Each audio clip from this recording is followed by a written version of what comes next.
Well, what we're looking at here is a nice scuff mark, some type of damage to the masonite siding, and it has exposed the siding. It is no longer protected by a nice coat of paint, and I'm here to tell you, you'd better make the necessary repairs to this type of damage as soon as possible. Something like this will absorb moisture.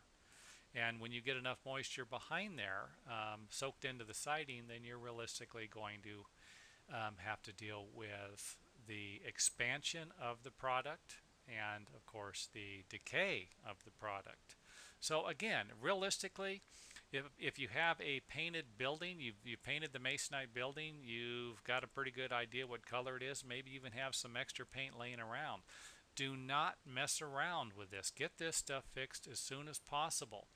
If you have other siding like wood, realistically, yeah, it's going to absorb water, but it's not going to absorb it as much as masonite seems to. So again, I don't know if they've made modifications and masonite siding doesn't absorb like it used to, but I'm here to tell you, if you throw a piece of the old masonite siding into a pail of water and it's only 3/4 of an inch thick, within a couple of days you're going to have something that's probably an inch thick. It will expand and absorb water, and when it absorbs the water, it will start to come apart. It's particles of sawdust and chips of wood glued together. Well, once this stuff comes apart, realistically, you're not going to be putting it back together. You're not going to grab a sander and sand this baby down.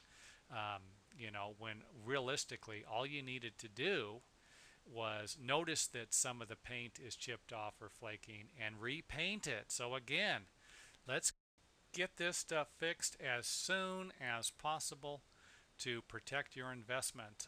Realistically, if you're not interested in paint, again, it might cost you $20 in paint, and you might not even get the color to match if you don't have it. But realistically, you're going to be better off than paying someone, $200 or $500 in the future to fix something like this. So again, little common sense goes a long way when you're protecting your investment, or at least attempting to protect your investment.